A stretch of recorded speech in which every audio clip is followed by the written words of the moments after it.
Hello, नमस्कार, आदाब और सत श्री अकाल। कैसे हो लवलीज? ये तो आप कमेंट में बता ही दीजिए। और चलिए स्टोरी की शुरुआत करते हैं। पिछले एपिसोड में हमने देखा कि संगीता और कियारा कुछ करीब आती हैं। अब आगे शाम होते ही दोनों हाथ में हाथ थामे घूमने निकली थी। दोनों बर्फ से ढकी घाटियों से थोड़ी दूर तक टहल रही थी। टहलते टहलते कभी एक दूसरों की निगाह में देखना, कभी अचानक ही हाथ थाम लेना। संगीता हर थोड़ी देर में उसका हाथ थामती और कहती, छोड़ दूं क्या? कियारा जवाब नहीं देती, बस उसकी हथेली में अपनी उंगलियां और कस देती थी, मानो ये हाथ अब छोड़ने के लिए बने ही ना थे। थोड़ी देर टहलने के बाद जब उसने देखा कि कियारा थकने लगी है, वो घर की तरफ वापस आ जाती है। घर लौटकर संगीता ने चाय बनाई थी। चाय में अदरक डाला है, तुम जैसी तीखी लगती है आजकल, टेस्ट करोगी? कियारा हंसती है, तुम्हारी हर बात जैसे कोई नज़म बन जाती। फ्लर्टिंग की प्रैक्टिस की थी मेरे बिना? संगीता हंसती है और उसके बेहद करीब होते हुए कहती है, सच जानना है, तुम्हारे मिलने के बाद तुम्हें अपने करीब रखने की प्रैक्टिस की है। तुम्हें न खो देने का वादा भी किया है और उसके होठों के करीब चूम लेती है।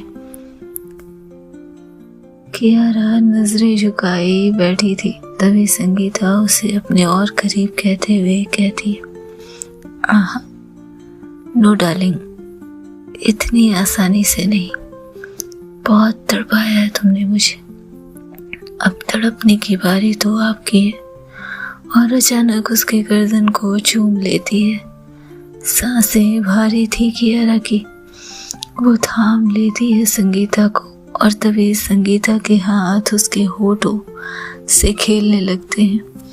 मौसम गर्म हो चला था और कियारा की सांसें सब बयां कर रही थी। अब रात गहराने लगी थी। हवा में एक सर्द गुनगुनाहट सी थी। पहाड़ नीले हो गए थे। कियारा अपनी ऊनी शॉल में लिपटी लकड़ी की कुर्सी पर बैठी चाय की प्याली थामे घाटी की ओर देख रही थी। बाल खुले थे, हवा उड़ रही थी और उस बाल को बखूबी उड़ाती हुई जैसे उसके चेहरे से लिपटा रही थी। पास ही संगीता एक कम्बल में लिपटी उसे चुपचाप देखे जा रही थी। उसकी नजरें कभी कियारा की उंगली पर टिकती, कभी उसके गालों की लालिमा पर। अचानक ही वो बोल पड़ती है, जैसे अपने जज्बात को आज बयां करना बेहद जरूरी था। तुम्हें पता है क्या, ये घाटियां तुम्हें देखकर जलती हो गई। इस खूबसूरती का मुकाबला कौन कर सकता है? कियारा की मुस्कान हल्की सी कांपी। चाय की प्याली होठों तक लाई ताकि अपनी झुकी नजरें छिपा सके।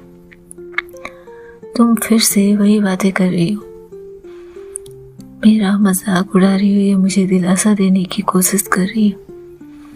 संगीता उसके बेहद पास आई और उसे कहा, सच बयां कर रही हूँ, जो चाह कर भी गांव में नहीं कर पाई, तुम्हारे फ्लैट में नहीं कर पाई, क्योंकि तुम अब भी वैसी ही लगती हो, बिल्कुल बेपरवाह लापरवाह, किसी की भी जिंदगी में आराम से चले जाना। संगीता ने कुर्सी खींचकर बिल्कुल पास बिठा लिया था उसे।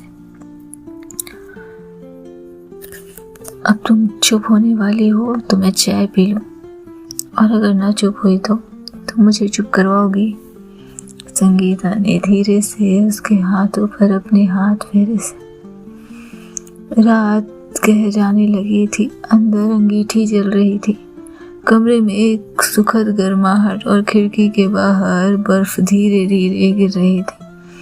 कियारा रजाई में बैठी थी, किताबें पढ़ने का दिखावा करती हुई, पर उसके होठ मुस्कुरा रहे थे क्योंकि संगीता अभी अभी उसके लिए गर्म दूध लेकर आई थी।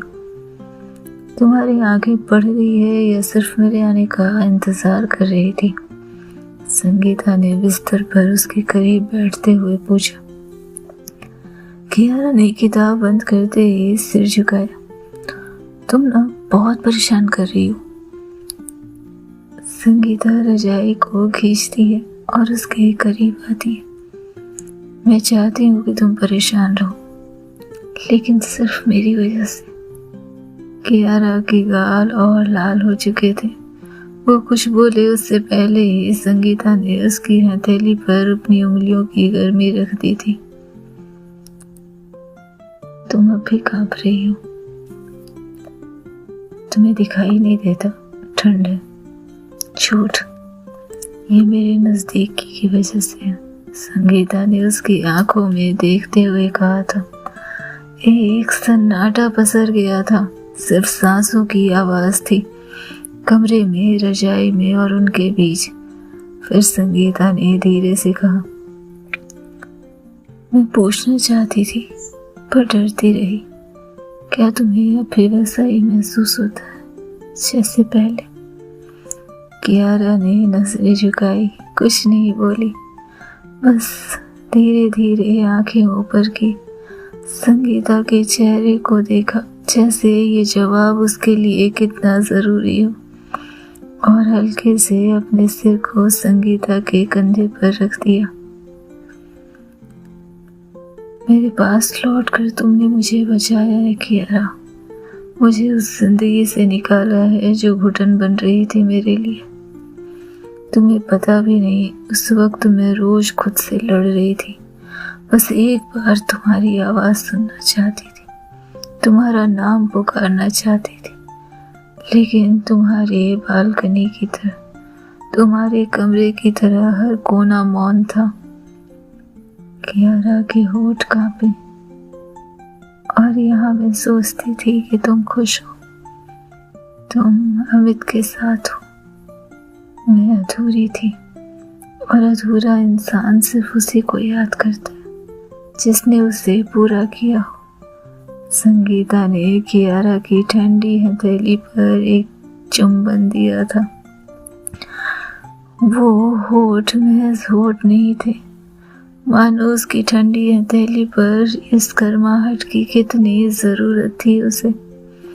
संगीता कियारा को बिस्तर पर लिटाती है, उसके करीब होते हुए उसके सर को अपने सीने के पास करती है और उसके सिर पर हाथ फेरती है। क्या समय था ये, इंतजार अब थम गया था। पहाड़ सच में नया जन्म देते हैं, आज तो संगीता ने भी महसूस किया था। कियारा सो रही थी, संगीता उसके बालों में उंगलियां फिरा रही थी। आंखों में नमी थी, पर दिल में वो गर्माहट जो लौट आने वालों के हिस्से में आती है। उसने बस उसे घूर कर देखा, जैसे उसके हर सांस को, उसके हर अंग को, उसके चेहरे के हर आकृति को अपने दिल में बसा रही हो, और उसके करीब आते हुए कहती, अब कहीं मत जाना, नहीं तो मैं भी तुम्हारे साथ चली जाऊंगी, फिर चाहे वो पहाड़ हो या फिर परछाई। और इसके साथ ही उसके सिर को चूम लिया था उसने।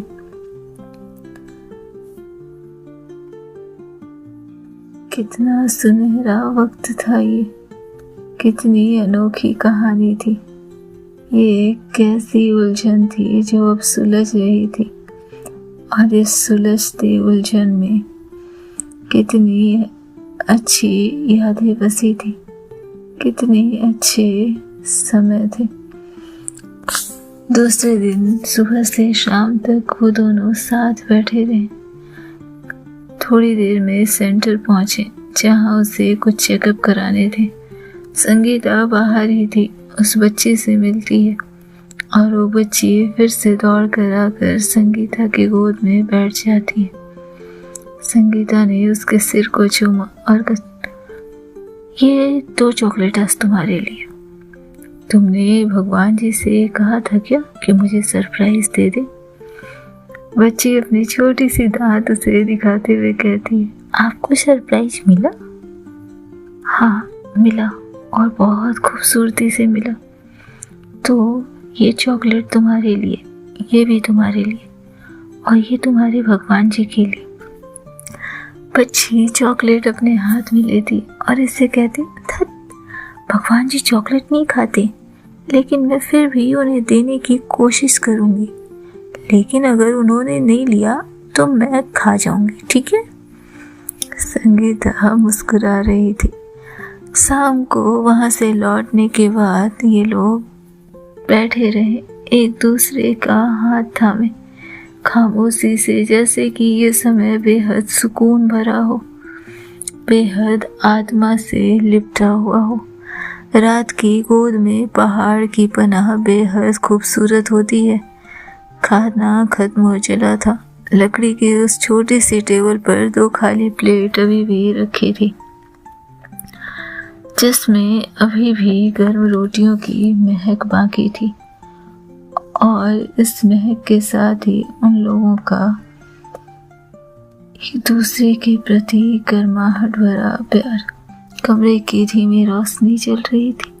खिड़की के उस पार अंधेरे में ढलती घाटियां जैसे पुराने किसी गाने की उदासी को ओढ़े हुए थी। हल्की आवाज दे रही थी, हल्की संगीत सुना रही थी। हवा सर्द थी, लेकिन भीतर कुछ और ही तापमान बह रहा था, एक छुअन का, एक मौन का और एक वादा का। कियारा दवा लेने के बाद थकी सी सोफे की ओर बढ़ी, लेकिन संगीता ने उसका हाथ थाम लिया था और उससे बेहद ही धीरे से कहा, चलो बिस्तर पर। आवाज में कोई आदेश नहीं था, एक देखभाल की गहराई थी। कियारा कुछ कहे बिना सहमति में सिर हिला गई थी। वो बिस्तर पर बैठ गई और संगीता उसके पीछे बैठते हुए उसके सिर अपनी गोद में रख लेती। उसके बालों में उंगलियां फेरती हुए संगीता धीरे से उसे पूछ बैठी, अब कैसा है दर्द? कियारा ने आंखें बंद कर ली, जैसे किसी ने भीतर एक नर्म सन्नाटा बो दिया हो, जिसमें हर धड़कन कांपती हो। कुछ ऐसा ही है। तुमने क्यों नहीं बताया मुझे, जब तुम जा रही थी, जब इतना सब कुछ झेल रही थी? कियारा चुप रही, जैसे बताना आज जरूरी था, क्योंकि मैं चाहती थी कि तुम अपनी जिंदगी जियो। घुट घुट कर मरने का एहसास बखूबी जानती हूँ मैं। अमित के साथ, घर के साथ, समाज के साथ तुम अपनी जिंदगी इस सच के साथ नहीं जी सकती थी। संगीता ने गहरी सांस ली थी। कुछ बेहद भारी उमड़ आया था उसके अंदर, और कियारा ने जैसे इसे महसूस किया था, उसने उसके हाथों को थामा। उसका हाथ कियारा के माथे पर ठहर गए। और अगर मेरी जिंदगी कहीं थी, किसी और के साथ, तुमने सोचा कैसे? कियारा ने आंखें खोली। एक सवाल था उसके अंदर, क्या तुमने नहीं कहा था कि कोई चीजें इतनी आसानी से नहीं पाई जा सकती? संगीता ने नजरें झुका ली थी। उसे अपना फैसला याद आ गया था। रुको, किसी को तुमसे बात करनी है। संगीता ने फोन उठाया। कॉल मिलाते हुए उसने स्पीकर ऑन किया। दूसरी ओर से रोहन की नींद में भीगती हुई आवाज आई, हेलो रोहन? भाभी, इतनी रात, सब ठीक है? कोई तुमसे बात करना चाहता है। कौन? अचानक आवाज में बेचैनी आ गई थी उसके। संगीता ने फोन कियारा की तरफ बढ़ा दिया। कियारा पहले तो हिचकिचाई, फिर फोन अपने हाथ में ले दी और एक टूटी आवाज में उसने कहा, हाय रो, तू जिंदा है? बोल, तू जिंदा है? रोहन की आवाज में गुस्सा नहीं, चोट थी। मैं, तू जानती भी है तुझसे नफरत करना कितना मुश्किल है। सब कुछ जानकर भी मैं तुझे माफ कर देता हूँ हर बार। ये किया है ना मैंने किया, क्योंकि तेरा चेहरा याद आ जाता है, तेरी वो फालतू सी हंसी, तेरे झूठे भी सच्चे लगते। आखिर क्यों करती है तू ऐसा? और तू है कहाँ? रोहन, तू किससे भाग रही थी कियारा? मुझसे, खुद से या उससे जिसे तू प्यार करती है? रोहन बात तो सुनो। सॉरी ना, तू कहाँ है? वो जरूरी नहीं है, बस ये कि मैं ठीक हूँ। देख, मैं बहुत शांति से पूछ रहा हूँ, कहाँ है कियारा तू? मैं हिमाचल में हूँ। और भाभी तेरे साथ? हाँ। प्लीज माफ कर दे। नहीं करूँगा। अगर अगली बार ऐसे गायब हुई तो हरगिज़ नहीं, और इस बार मैं तुझे ढूंढ कर थप्पड़ मारूंगा, फिर गले लगाऊंगा, फिर थप्पड़ मारूंगा, और फिर तू रोएगी ना तो तुझे रोने भी नहीं दूंगा। कियारा हंसने और रोने के बीच कहीं फंसी थी। रोहन प्लीज ना, माफ, बस अब हंस भी ले और बता उसे कि तू ठीक रहेगी।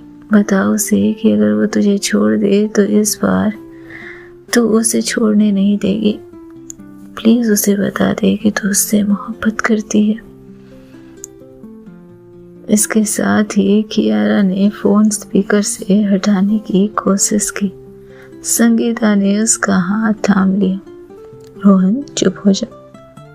नहीं, पहले तू बता उसे कि तू उससे मोहब्बत करती है। तेरे आसपास ही है ना वो शायद। रोहन बस। संगीता मुस्कुरा रही थी, आंखें चमक रही थी और होठ हल्की हंसी हंस रहे थे। अचानक से कियारा ने फोन रख दिया और उससे पूछा, तुम्हें बहुत मजा आ रहा था ना? हाँ, वैसे रोहन किसे क्या बताने की बातें कर रहा था? कियारा नजरें चुरा लेती है। किसी को कुछ भी नहीं। कुछ तो वो कह रहा था। क्या बताना था? और तुम किससे प्यार करती हो? किसी से मोहब्बत है तुम्हें? कियारा उसकी आंखों में देखती है और संगीता के होठों पर उभरी हंसी उसे बेहद बेहद पसंद आ रही थी। उसने फिर से नजरें चुराते हुए कहा, किसी से नहीं। अचानक से संगीता बेहद गंभीर हो गई। वो सब छोड़ो, सच बताओ, कितने सेशन बाकी हैं? कियारा ने चुपचाप उसकी तरफ देखा, फिर फुसफुसाई, 2 सेशन। अगर वो काम कर गए तो मैं शायद ठीक हो जाऊं, लेकिन अगर वो... संगीता ने उसके होठ पर अपने हाथ रख दिए। कॉम्प्लिकेशन बहुत है, शरीर टूट चुका है। हालांकि इच्छा बाकी है, लेकिन वक्त मुझसे कमजोर हो गया है। संगीता ने उसकी ठंडी हथेली को फिर से थामा। मैं रहूंगी जब तक ये कीमो नहीं होता, मैं यहीं रहूंगी। कियारा की आंखों में आंसू की एक बूंद उभर आई थी, लेकिन होठों को मुस्कुराते हुए उसने कहा, अमित रहने देगा? संगीता कुछ देर उसे बस देखती रही। अब किसी की परवाह नहीं है, अब सिर्फ तुम हो, मैं हूँ और ये रात है जो मुझे डराती नहीं, बस तुम्हारे साथ बांधना चाहती है। कियारा ने हल्की मुस्कान दी और फिर मजाकिया लहजे में कहा, किसी और रिश्ते में बंद कर किसी और रिश्ते से वादे नहीं किए जाते मैडम। संगीता ने उसका चेहरा अपने हाथों में लिया। अब मेरा रिश्ता सिर्फ तुमसे है किया, जो बाकी था वो अब अतीत है। तुम यहाँ हो, तुम हो। अचानक फोन की घंटी बजती है। अमित। संगीता ने फोन देखा, थोड़ी देर सोचा, फिर उठी और बाहर चली गई। कियारा उसे जाते हुए देखती रही। दरवाजे के बंद होते हुए भी वो चुप हो गई, चुप्पी जो जलन में बदली। वो सोचती रही, क्या ये सिर्फ शब्द थे या वाकई? आधे घंटे बाद संगीता लौटी, लेकिन कियारा उसकी तरफ नहीं देख रही थी, जैसे उसकी तरफ देखना ही नहीं चाहती थी, और जैसे रात काफी भारी हो चुकी थी। कमरा शांत था, मगर उन सन्नाटों में दो दिलों की बेचैनी गूंज रही थी। बाहर घाटियों में बर्फ धीरे धीरे गिर रही थी और अंदर कांच की खिड़की के पीछे बैठी कियारा अपने अंदर की जमी हुई परतों को थामे बैठी थी। संगीता कमरे में लौटी। फोन उसकी हथेली में बंद थे। अमित से हुई वो बातचीत एक औपचारिक संवाद था, लेकिन उसकी आवाज के बदलते सुरों ने कियारा की छाती में कुछ तोड़ दिया था। संगीता ने कमरे में कदम रखा। भारी हवा महसूस की थी उसने। कियारा की पीठ उसकी तरफ थी, लेकिन उसकी चुप्पी संगीता देख सकती थी। और उसने धीरे से पूछा, दवा ली तुमने? कोई आंसर नहीं। बस कियारा की उंगली अपने ही पाँव के आसपास घूम रही थी, जैसे खुद को संभाल रही हो, ताकत दे रही हो और रोकने की कोशिश कर रही हो। किया, तुम्हें ठंड लग जाएगी। संगीता जानती थी कि अगर उसे ठंड लगी तो वो बीमार पड़ सकती है। शरीर कमजोर था उसका। वो पास आई, उसके सामने बैठ गई। बोलोगे कुछ? क्या हुआ है? कुछ नहीं। तो ऐसे बर्ताव क्यों कर रही हो? समय चुप था। संगीता की तपन बढ़ रही थी। खैर, वो किचन में जाती है और कियारा को गर्म दूध लाकर देती है, लेकिन उसने उसे भी नहीं छुआ। कियारा भी सोफे की तरफ पीठ किए बैठी थी। उसकी उंगलियां अपनी हथेली में बंद थी। होठ होठ पे सटे हुए थे। संगीता एक कोने में खड़ी उसे देख रही थी। उसकी सांसें धीरे धीरे भारी थी। एक पल वो कुछ कहने के लिए बढ़ी, फिर रुक गई, फिर धीरे धीरे आगे बढ़ी और कियारा के पास आकर उसके सामने बैठ जाती है। कब तक ऐसे नजरें चुराओगे मुझसे? आवाज में तलखी थी, पर वही तलखी किसी भीतर जले प्रेम की चिंगारी जैसी थी। कियारा ने फिर से कोई आंसर नहीं दिया, बस चेहरा दूसरी तरफ घुमा लिया। संगीता, उसके अब आगे भरोसा नहीं हो रहा था। आगे बढ़कर उसने उसका हाथ थामा, लेकिन कियारा ने उसे भी झटक दिया। बिल्कुल बच्ची जैसी जलन थी इस लड़की की।